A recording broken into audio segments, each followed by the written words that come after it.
In the 18th century, sugar was precious treasure, not for everyday use, something really special. That's why candy fruits were considered little moments of luxury that not only preserved the fruit, but also brought real joy. I'm going to show you a recipe from the time in which pears were preserved with sugar. A sweet technique that combines shelf life and special enjoyment. Join me on the sweet journey into the past.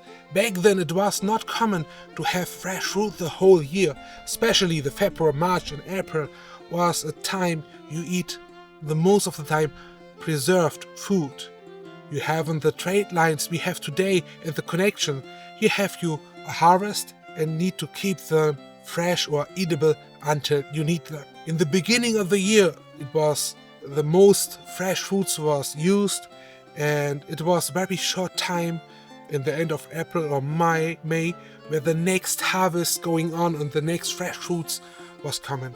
And for this there was a preservation time, and there was a lot of preservation, and today we preserve the pear. The recipe today came from the cookbook The Lady Assistance from 775. I love this cookbook. I make so many recipes out of this cookbook, and this recommend you for pears candied, see apricots and how to candy apricots. And I have this here and I read it to you. To candy apricots, cut the fruit in half, put the sugar upon them, bake them in a gentle oven, close stopped up, let them stand half an hour. Lay them one by one on a glass plate to dry. And it sounds like a very easy recipe, and I have prepared already the pears here, and now I cut them in half. And what you don't read in this recipe is to take out the stones, but I think everyone have take out the stones if you have a apricot, and this is why I take out all stones on here on this pears too and prepare them. And then I lay them very close on this dish. You see this? Because they are so close, I will not lose so much sugar in the next step. And when the dish is full, I take sugar and I make a lot of sugar on top. Not a little bit. And the sugar helps to take out some moisture before we bake them. And I hope the sugar will go in the fruit a little bit more. This is why I make so much sugar on top. And then I bake them. I use my Dutch oven for this and bake them a little bit by slow fire. And when they're finished and they're cooled down, then I lay them step by step on this wood.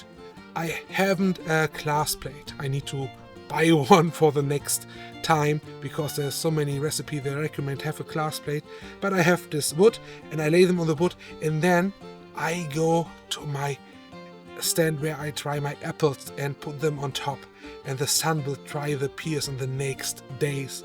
I think it will need 1 week, and then be coming back and look on this dried pears. My candied pears are finished, and this is very interesting. I have dried them for 7 days outside, and I look often on them, and there was like non-insect the whole time. I see nothing, and this surprised me.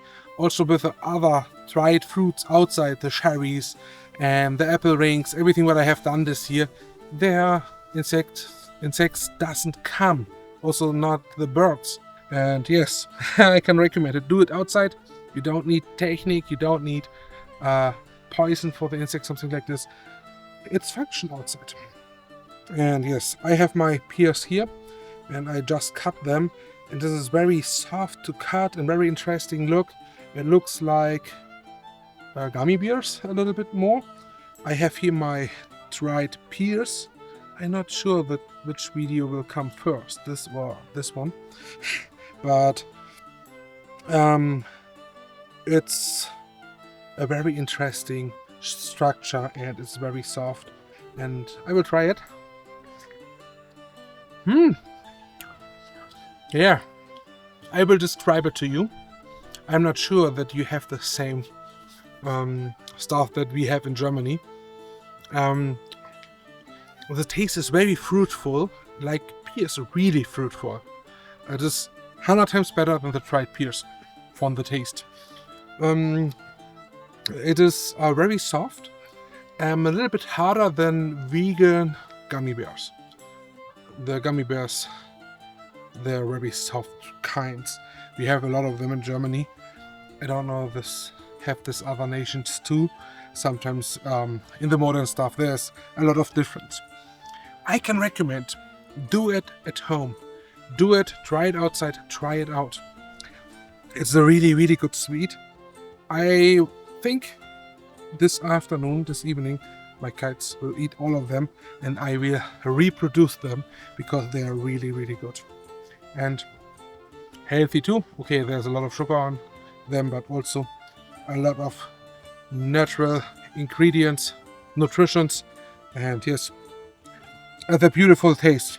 This is not enough for you to go in the 18th century. I make a lot of videos on how the people making food, how it tastes the 18th century, but also how the people produce his own stuff, like tools, clothes, everything.